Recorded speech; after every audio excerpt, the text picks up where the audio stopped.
Maraming salamat sa pagdalo ngayong araw. Kinagagalak ko ang makita kayong lahat at masilayang naririto kayo. Sabi ni Joseph na isang magaling at tanyag ring doktor. Lahat ay nagpalakpakan dahil sa sinabi niya. Muli siya nagsalita upang i-anunsyo ang malaking sorpresa na inihanda niya para sa mga kasamahan.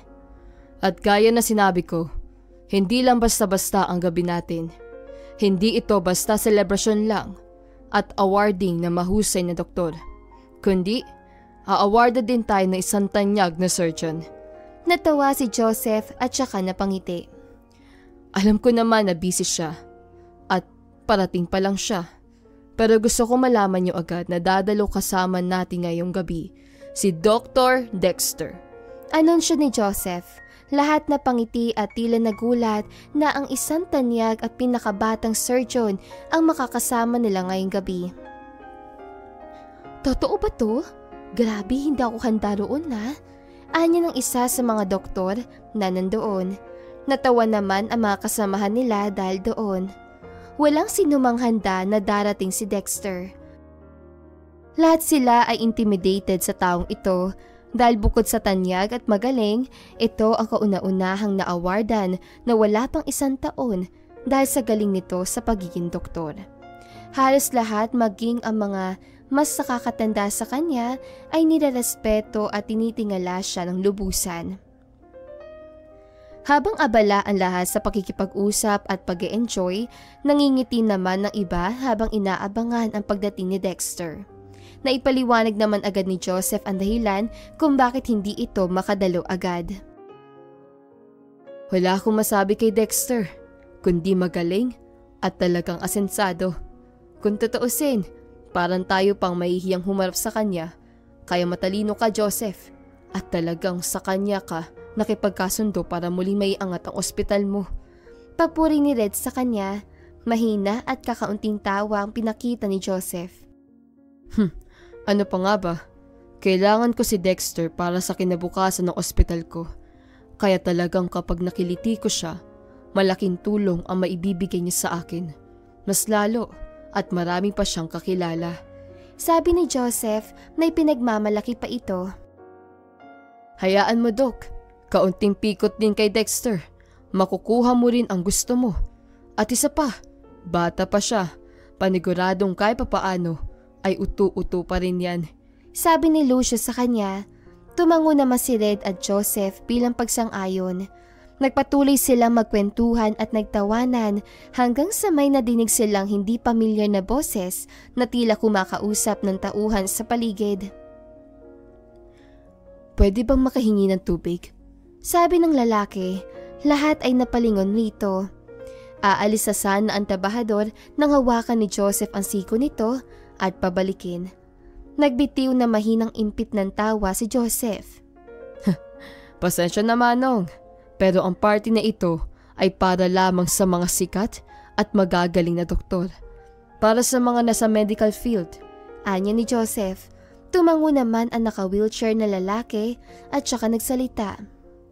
Alam ko, gusto ko lang manghingi ng inumin dahil sobrang tuyot na ang lalamunan ko. Nakikiusap sana ako. Malumanay na pagkakasabi na matanda. Si Joseph naman ay pinanatili ang kanyang ngiti dahil maraming tao ang nakatingin at nakasubaybay sa kanyang magiging pakikitungo at pakikipag-usap. Mahina siyang tumawa at saka pasimpleng binulungan ang waiter.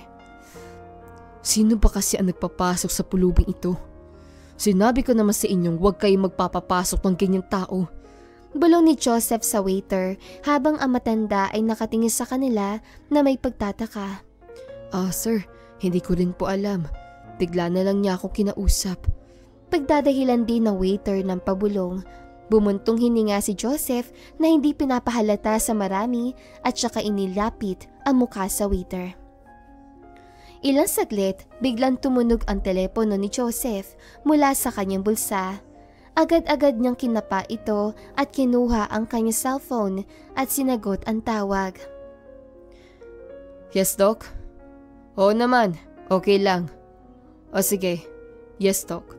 Nakangiting mga tugon ni Joseph bago ibaba ang telepono. Nang maibaba na ni Joseph ang kanyang telepono, agad niyang binulungan ang waiter.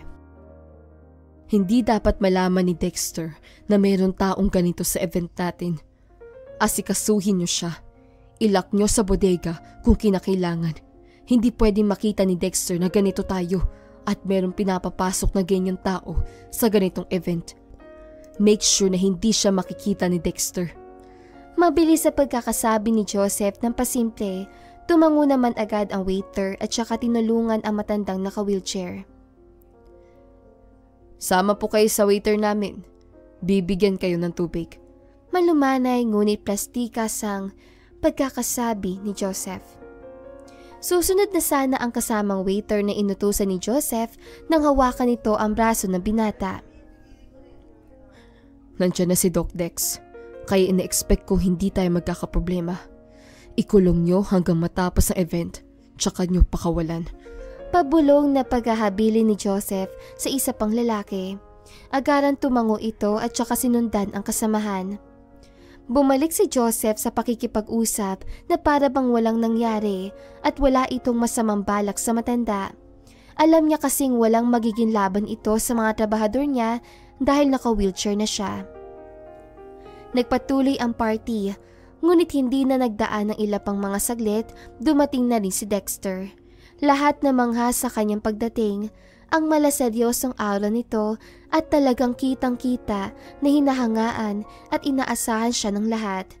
Nilibot ni Dexter ang paningin niya sa paligid na tila ba para bang may hinahanap, ngunit nawala ang kanyang atensyon nang lapitan na siya ng mga kasamahang Dr. Dane.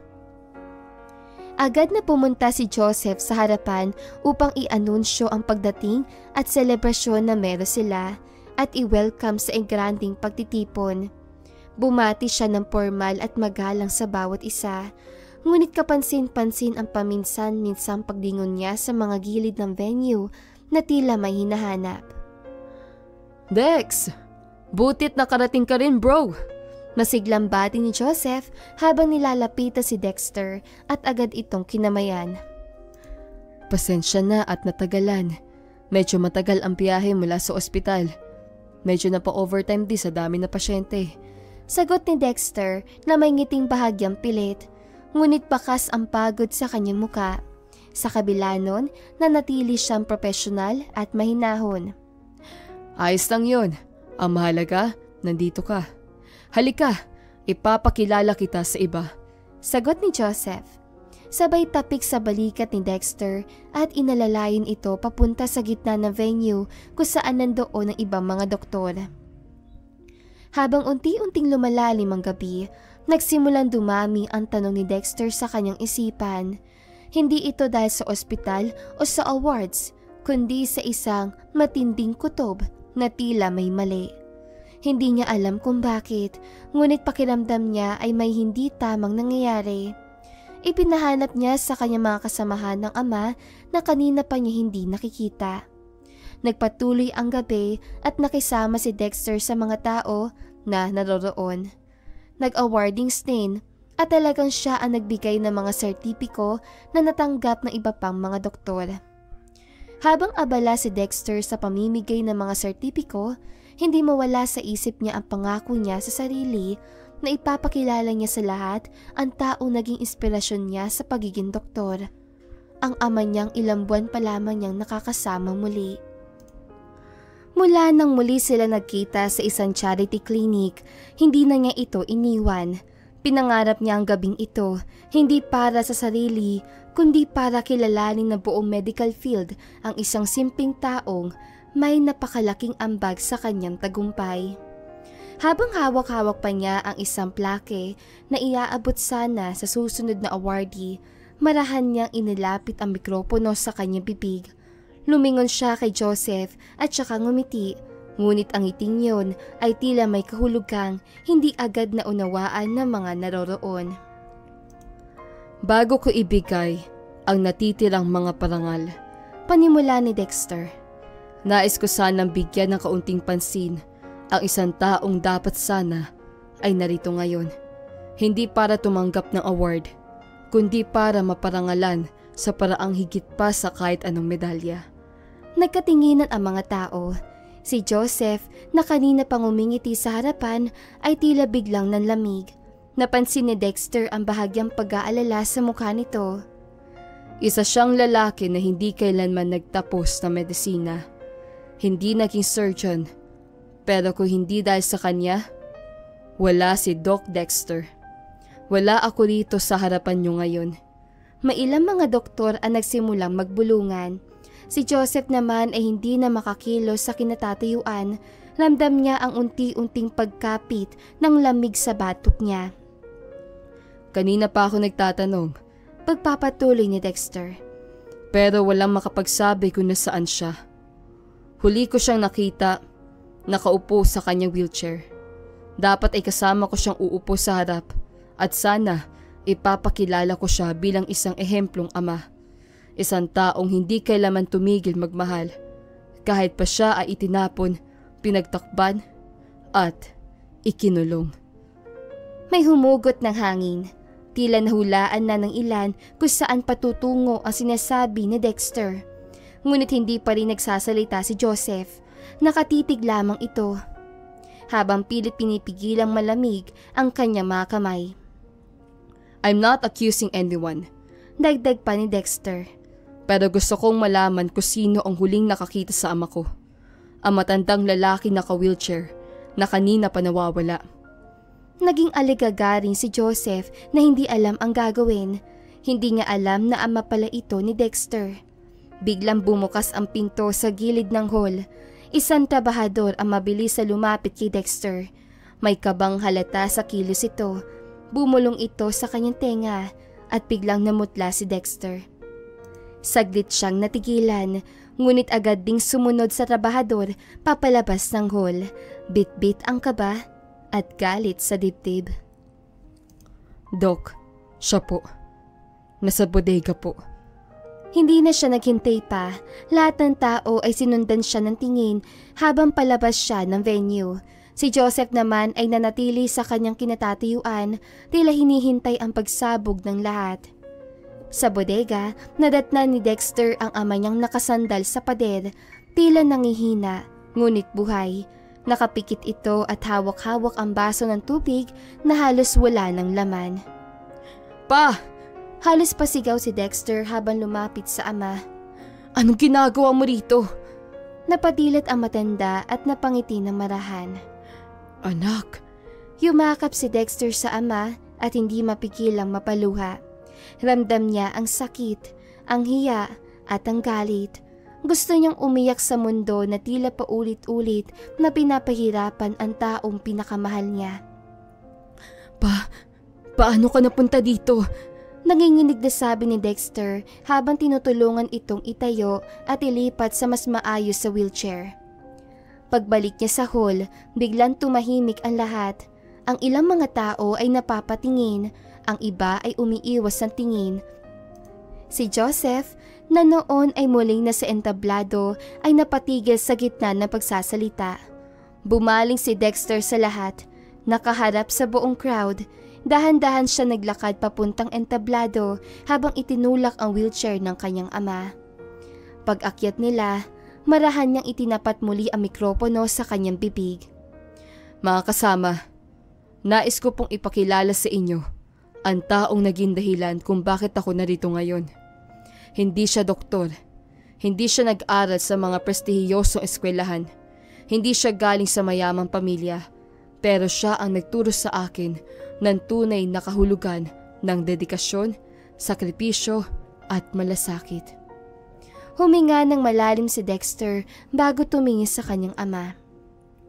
Siya ang nagturo sa akin kung paano magmahal ng pasyente, kung paano maging makatao bago maging profesional. Siya ang ama ko at siya ang dapat nating parangalan ngayong gabi. Tumahimik ang buong lugar. Walang pumalakpak agad, walang makapagsalita, lahat tila nanigas sa pagkakagulat. Hanggang sa marinig ang mahinang palakpak mula sa likuran. Isa, dalawa, hanggang unti-unti itong dumami. Nagsitayuan ang mga tao at nagbigay ng matinding palakpakan para sa matanda. Si Joseph ay hindi na nakapagsalita. Ang lahat ng plano niya, ang pagpapakitang tao, ang pag-angat gamit si Dexter ay unti-unting gumuhos sa kanyang harapan. Pilit niyang tinatawanan ang sarili, ngunit kitang-kita sa kanyang muka ang kahihiyan. Doc Joseph, ani ni Dexter habang nakatingin sa kanya. Sisiguraduhin kong babagsak ka at ang ospital mo maging ang sarili mong foundation. Makakaasa ka. Pagdidiin ni Dexter na naging dahilan upang mapalunok si Joseph. Dexter, baka pwede naman natin pag-usapan to. Hindi sa ganun, mali ang pag-aakala mo sa nangyari. Pilit na pagbabago ni Joseph, ngunit hindi na umimik si Dexter at saka siya tinalikuran. Tumatak sa utak ni Dexter na hindi siya papayag dahil kahit kailan ay hindi niya mapapatawad ang sino mang mananakit o mga api sa kanyang ama dahil kung wala ito ay wala rin siya. Hindi man isang tanya ng doktor ang kanyang ama, ngunit isa itong tao na karapat-dapat pa ring respetuhin at kilalanin na siyang kailanman hindi mauunawaan ni Joseph kahit pa kanino. At dito na nga po nagtatapos sa magandang istoryang ito. Maraming salamat mga kakwentuhan! Huwag niyong kalimutan mag-like at subscribe at pindutin na rin ang notification bell para lagi kayong updated sa ating kwentuhan. Hanggang sa muli, paalam!